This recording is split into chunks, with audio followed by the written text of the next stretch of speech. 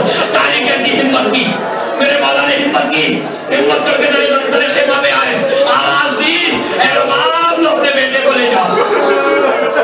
دامن بڑھا رہا، بچی خاموش کری رہی، امام سر کو جھکائے کھڑے رہے، میں تھوڑی دیر گزری رباب آ گئی، ایک مرتبہ امام نے کچھ نہ کہا، ہاتھوں کو آگے بڑھا دیا، رباب نے اصغر کو لیا، اے اس اونٹوں کے بہر کیے ہوئے تیر کا نشان دیکھا، تڑپ گئی، ایک جملہ کہا، یا بنیا اب اس وقت ہی الحال، اے میرے لال کے تیرے جیسے بچے بھی نہر کیے جاتے ہیں۔ نوجوانوں کو یہ شکایت رہی عشرے کے اندر کہ مصیبت زیادہ نہیں پڑی، عزیزوں پر زیادہ مصائب نہیں پڑتا، لیکن آج صرف ایک کو روایتیں عزیزان گرامی سنیں گے کہ امام نے رباب کے ہاتھوں پہ دے دیا، رباب نے ایسے جملے ادا کیے کہ جس سے جو ہے وہ امام حسین شرمندہ نہ ہو۔ فرماتی ہے یا بنیا مثلو کا یونہر، اے میرے لال کے تیرے جیسے بچے بھی نہر کیے جاتے ہیں، اے میرے لال کیا فوج یزیدی میں کوئی صاحب اولاد نہ تھا، کیا کوئی انسان نہ تھا جو تیری معصومیت کو سمجھتا؟ حاضر و سنیں، امام نے جب بیویوں میں گریا ہو چکا، جب بیویاں رو چکی گریا کر چکی، لاش علی اصغر کو لیا، ارے بزرگوں کے لاشیں دفن کرنے کے لیے تو کوئی موقع نہ تھا امام کے پاس، لیکن اس چھوٹے بچے کی قبر ہی کتنی بنانی تھی،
بلندی آوازوں پر رحمت نازل فرما محمد والے محمد کا واسطہ میرے معبود جہاں جہاں شیعہ حضرت اس کی حفاظت فرما وعلیٰ محمد والے محمد کا واسطہ ذکر محمد والے محمد کے ذریعے سے مرحومین کے درجات میں اضافہ فرما مرحومین کی مغفرت فرما انہیں وحشت قبر وحشت برزخ سے نجات عطا فرما وعلیٰ محمد والے محمد کا واسطہ میرے معبود حکومت ایران و عراق کو ترقی عطا فرما وعلیٰ محمد والے محمد کا واسطہ عراق کے جو شہر دشمنوں کے قبضے میں ہیں میرے معبود دشمنوں کو نیست و نابود فرما ان شہروں کو رہا فرما وعلیٰ محمد والے محمد کا واسطہ بحرین کے شیعہ ایک اسلامی حکومت قائم کرنا چاہتے ہیں میرے معبود ان کے حقوق اور ان کی اس حکومت میں انہیں توفیقات عطا فرما اور قوت عطا فرما کہ وہ اس مقصد میں کامیاب و کامیاب رہیں وعلیٰ محمد والے محمد کا واسطہ ہمارے یہاں بھی کربلا کا مسئلہ اور دیگر اوقاف کے جو بھی مسائل ہیں میرے معبود تو اپنے رحم و کرم سے اسے جلد سے جلد آسان فرما وعلیٰ محمد والے محمد کا واسطہ ہمیں اس مقصد میں کامیاب و کامران بناتے وعلیٰ محمد والے محمد کا واسطہ